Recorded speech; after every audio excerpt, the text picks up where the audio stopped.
Hello दोस्तों, paramedical coaching वाले YouTube channel पे आप सभी का बहुत बहुत स्वागत है।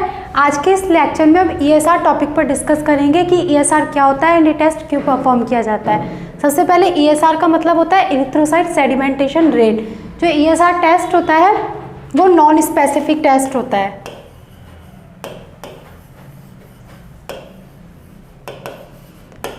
नॉन स्पेसिफिक टेस्ट होता है, मीन ये स्पेसिफिक नहीं होता है, ये एक तरीके का मार्कर टेस्ट होता है।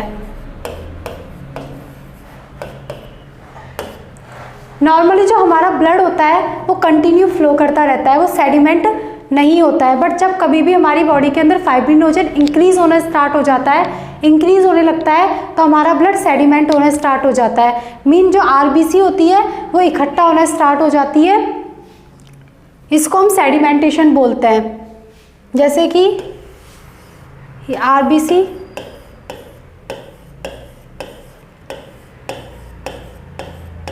नॉर्मली हमारा ब्लड क्या होता है, कंटिन्यू फ्लो करता रहता है, एक दूसरे से सेडिमेंट नहीं होता है। इट मीन्स आरबीसी एक दूसरे से चिपकती नहीं है। बट जब कभी भी हमारी बॉडी के अंदर फाइब्रिनोजन एंजाइम इंक्रीज होने लग जाता है, फाइब्रिनोजन इंक्रीज होने लग जाता है, तो क्या होता है, आरबीसी एक दूसरे से चिपकना स्टार्ट कर देती है, मीन सेडिमेंटेशन स्टार्ट कर देती है।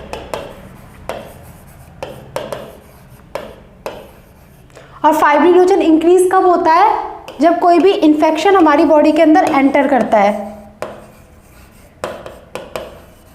जब कोई भी इंफेक्शन अगर हमारी बॉडी के अंदर एंटर करता है तो फाइब्रिनोजन इंक्रीज होना स्टार्ट हो जाता है।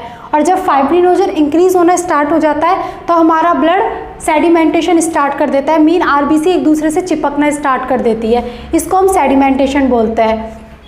और इरिथ्रोसाइट सेडिमेंटेशन रेट क्या होती है, जब कभी भी किसी भी एंटीकोएगुलेंट ब्लड को वर्टिकली रखा जाता है, किसी भी एंटीकोएगुलेंट ब्लड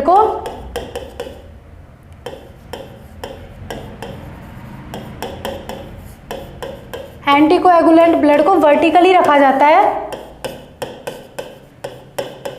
तो ब्लड सेडिमेंटेशन स्टार्ट हो जाता है। तो ब्लड सेडिमेंट करने लग जाता है, और जिस रेट पर आरबीसी बॉटम पर बैठती है,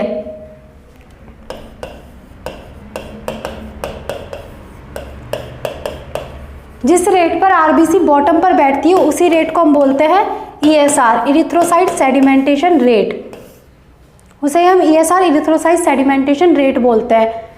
जब कभी भी किसी भी ब्लड एंटीकोएगुलेंट ब्लड को वर्टिकली रख दिया जाता है तो वो सेडिमेंटेशन स्टार्ट कर देता है, और जिस रेट पर आरबीसी बॉटम पर बैठती है उसी रेट को हम ईएसआर, इरिथ्रोसाइट सेडिमेंटेशन रेट कहते हैं।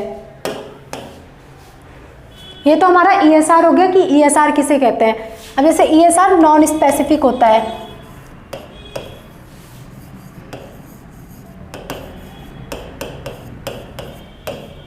मीन ये किसी भी डिजीज के लिए पर्टिकुलर टेस्ट नहीं होता है। जैसे ये एक तरीके का मार्कर टेस्ट होता है, मीन हम आइडिया लगा सकते हैं कि हमारी बॉडी के अंदर क्या इन्फेक्शन हो सकता है। ये किसी भी तरीके का स्पेसिफिक टेस्ट नहीं होता है। जैसे वीडीआरएल जो टेस्ट होता है वो सिफिलिस के लिए पर्टिकुलर टेस्ट होता है, स्पेसिफिक टेस्ट होता है। विडाल टेस्ट होता है,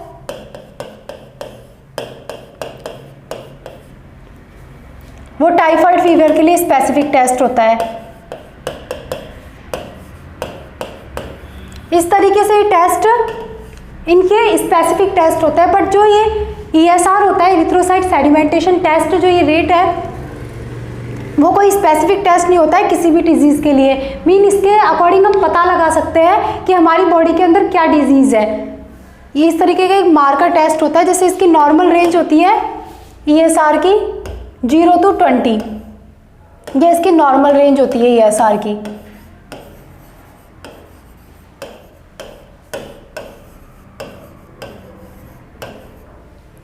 अगर हमारी ईएसआर रेंज 0 से 20 के बीच में आ रही है तो मतलब हमारी बॉडी के अंदर किसी भी टाइप का कोई इन्फेक्शन नहीं है। और अगर इसकी रेट 20 से 50 के बीच आ रही है, 20 to 50, तो इट मीन्स है हमारी बॉडी के अंदर मलेरिया, डेंगू,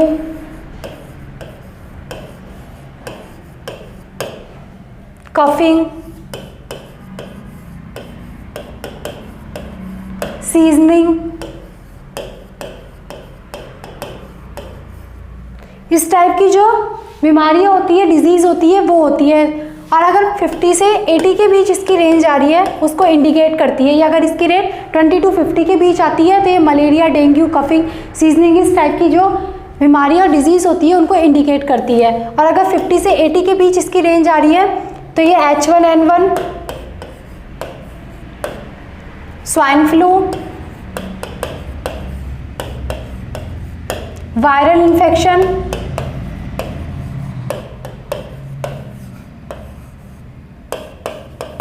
HIV वायरस, इस टाइप की जो डिजीज़ होती है उसको इंडिकेट करती है अगर इसकी ESR की नॉर्मल रेंज 50 to 80 के बीच आती है।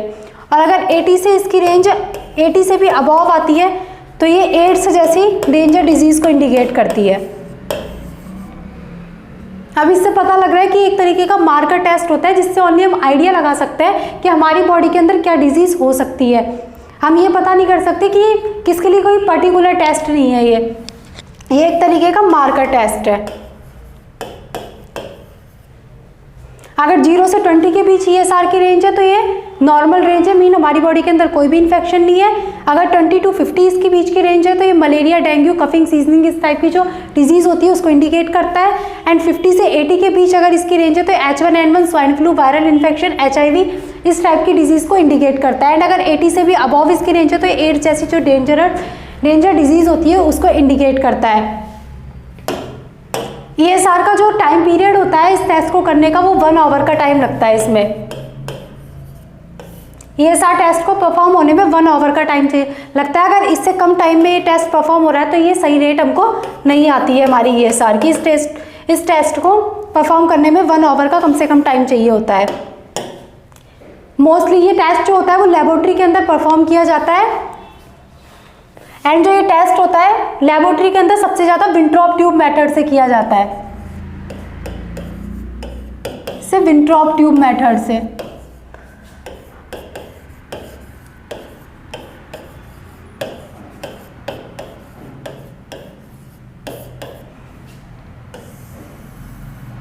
ये टेस्ट सबसे ज़्यादा लेबोरेटरी में विंट्रॉप ट्यूब मेथड से किया जाता है। विंट्रॉप ट्यूब मेथड से हम इस टेस्ट को कैसे करते हैं, सबसे पहले हम पेशेंट का सैंपल कलेक्ट करते हैं। फर्स्ट ऑफ ऑल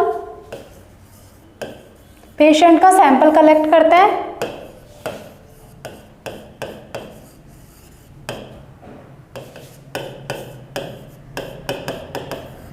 सबसे पहले हम पेशेंट का सैंपल कलेक्ट करते हैं, देन हम उस ब्लड को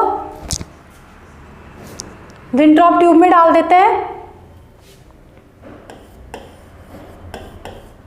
सैंपल को हम क्या करते हैं, विंट्रॉप ट्यूब के अंदर डाल देते हैं।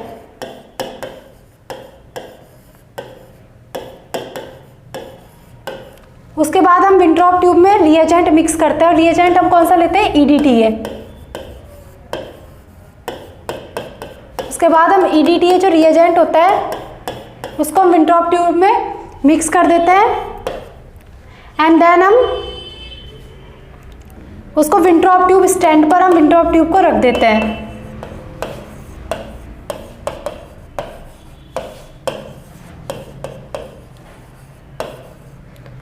जो विंट्रॉप ट्यूब होती है उसको हम इंक्रीजिंग पैटर्न में 3 रेंज में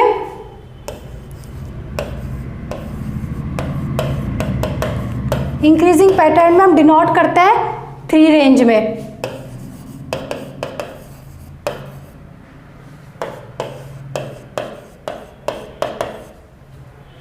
जैसे ये विंट्रॉप ट्यूब है, इसमें हम 3 रेंज इंडिकेट करते हैं। फर्स्ट रेंज हमारी होती है 0 से 20 के बीच, नेक्स्ट हमारी होती है 20 से 50 के बीच, एंड 50 to 80। ये हमारी इस तरीके से 3 रेंज में हमने इसको इंडिकेट कर दिया, 20, 50 एंड 80 विंट्रॉप ट्यूब को। उसके बाद हम इंक्रीजिंग पैटर्न, और ये जो रेंज होती है उसको इंक्रीजिंग पैटर्न में लिखते हैं, डिक्रीजिंग में नहीं लिखा जाता है। विंट्रॉप ट्यूब में हम इनको इंडिकेट कर देते हैं, मीन शो करते हैं। अब हम 60 मिनट का वेट करते हैं इस टेस्ट को परफॉर्म होने में। और अगर इस टेस्ट को कोई आपको 60 मिनट से कम टाइम में परफॉर्म करके दे रहा है तो मीन उसकी वो रेट है, वो ESR रेट वो गलत है, क्योंकि इससे ज़्यादा कम टाइम में ESR रेट एक्यूरेट नहीं आती है। कई लेबोरेटरीज में इस टेस्ट को एनालाइजर मेथड से भी किया जाता है आजकल, जो एक कंप्यूटर पर होता है ये, बट इसकी जो रेंज होती है वो एक्यूरेट रेंज नहीं आती है, इसलिए सबसे ज़्यादा इस टेस्ट को विंट्रॉप ट्यूब मेथड से ही किया जाता है। थैंक्स।